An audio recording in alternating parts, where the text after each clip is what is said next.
South China Sea today, China's military confronts U.S. ship in South China Sea.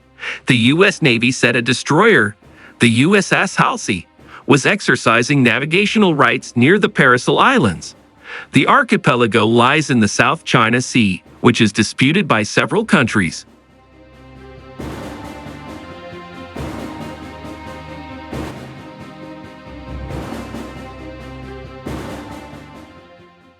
China's military said it issued a warning to a U.S. Navy destroyer in the disputed South China Sea on Friday. The USS Halsey was sailing near the Paracel Islands at the time of the encounter. A spokesperson for China's military said it organized naval and air forces to tail and monitor the ship in accordance with laws and regulations and issued a warning to drive it away.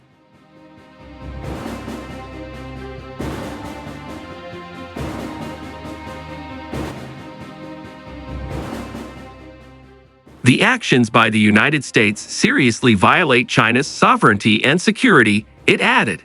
The People's Liberation Army accused Washington of being the creator of security risks and said the incident was yet another iron proof of its navigation hegemony and militarization of the South China Sea.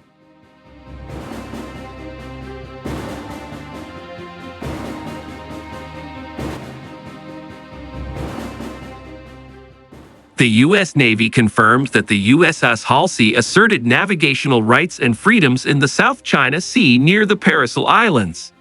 At the conclusion of the operation, USS Halsey excited the excessive claim and continued operations in the South China Sea, it said.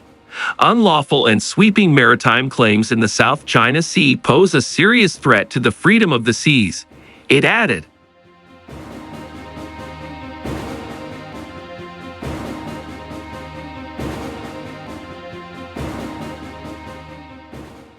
China claims large swaths of the South China Sea, including parts claimed by the Philippines, Vietnam, Indonesia, Malaysia, and Brunei.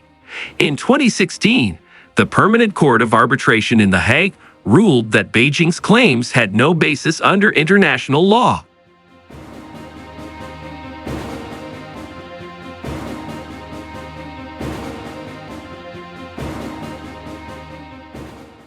The incident comes after it increased maritime confrontations between China and the Philippines, which counts the U.S. as a key ally. On Friday, the Philippines' National Security Advisor called for Chinese diplomats to be expelled over an alleged leak of a phone conversation with a Filipino admiral.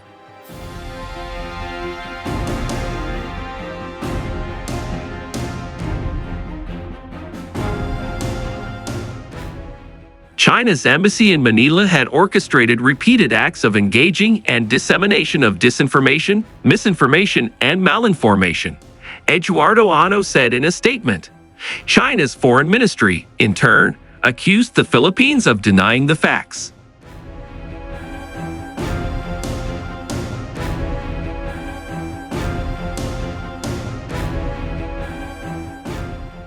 On other media, in 2018, after harassment by Chinese vessels, Vietnam called off a major oil project midway through construction, leaving the companies involved with an estimated $200 million in losses.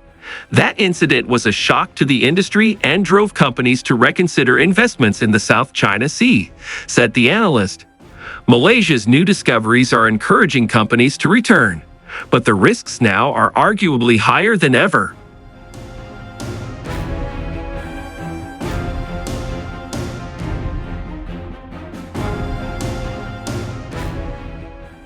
A handful of Chinese vessels patrol the waters at Luconia Shoals, about 60 nautical miles off the Malaysian coast, near major gas fields like Kasawari.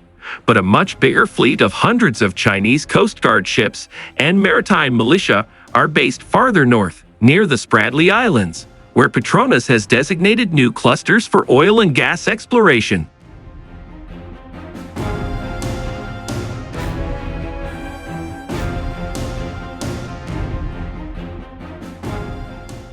The closer Malaysia's energy projects come to the Spratlys, the greater the likelihood of confronting the Chinese, said Harrison Pritat, Deputy Director at the Asia Maritime Transparency Initiative at DC-based Center for Strategic and International Studies. In recent months, Chinese officials have said pointedly that the exploration of resources in the South China Sea should not undermine China's territorial sovereignty and maritime rights and interests.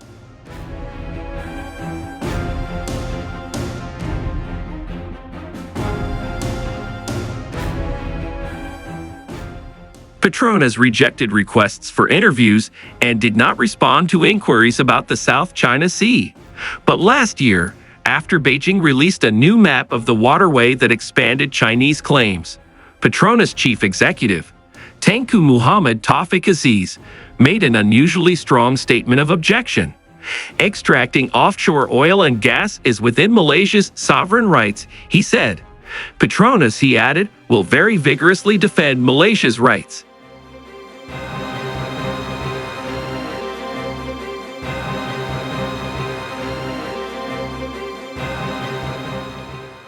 By the end of 2021, Malaysia had announced that a new airbase would be built near Bintulu.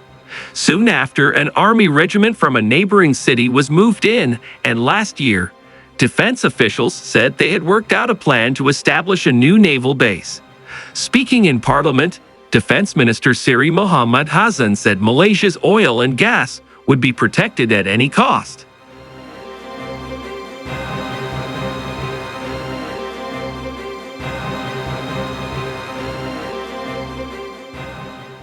Since 2021, Malaysia has also been increasing defense spending and strengthening military cooperation with the United States. Malaysia has received drones, communication equipment, and surveillance programs, including long-range radar systems, installed on Borneo to monitor the sovereignty of airspace over the coastlines, officials say.